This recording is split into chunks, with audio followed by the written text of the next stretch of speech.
காலை வணக்கம். இந்த நியூஸ் கார்டு எல்லோரும் பார்த்துருப்பீங்கன்னு நினைக்கிறேன்.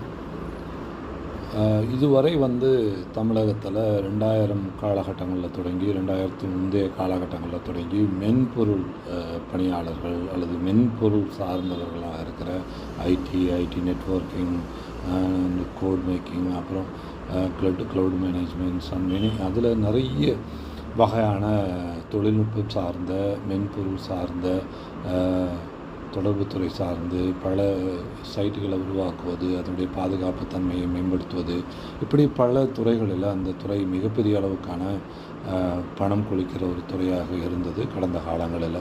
எப்போது லிபரலைசேஷன் வந்துச்சோ அப்போது வெளிநாட்டு நிறுவனங்கள் அவுட்சோர்சிங் முறைகளில் இந்தியாவில் இருக்க நிறுவனங்களை தொடங்கி இப்போது பிபிஓ சென்டர்ஸ் மாதிரி அங்கே பகலில் இருக்கும்போது இங்கே இரவில் பணி செய்வது, இப்படி பல காலகட்டங்களில் பல வகையான ஆராய்ச்சி தெரிந்தவர்களுக்கு வேலைகள் கிடைத்தது.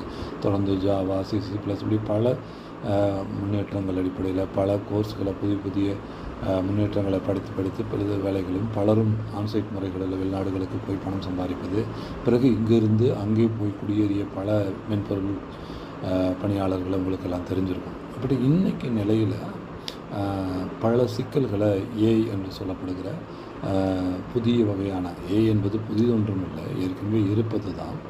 தரவுகளை தேடி எடுப்பதற்கு அல்லது ஏற்கனவே இருக்கிற பல தரவுகளை ஒன்றிணைக்கிறதுல அல்லது இப்போ ஒரு 10 பேஜ் இருக்குன்னா அந்த 10 பேஜை கொலாப் செய்வதில் இதில் எல்லாத்தையும் ஏஐ முன்னோடியாக செயல்படுது. அதுதான் அந்த ஏஐயோடைய முக்கியமான தேவையாக இருக்கிறது.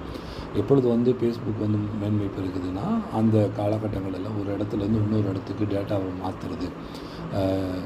முன்னாடி நீங்கள் பார்த்துருப்பீங்க, டிஸ்க்குன்னு ஒன்று வந்திருக்கும், அதுக்கப்புறமா சிடி வந்தது, அதுக்கப்புறம் பென் ட்ரைவ்ஸ். இந்த மாதிரி இந்த டேட்டாவை கம்ப்ரஸ் பண்ணக்கூடிய தன்மையும், ஒரு இடத்துல டேட்டாவை கம்ப்ரஸ் பண்ணி இன்னொரு இடத்துல போய் விரிவாக்கம் செய்வதும்.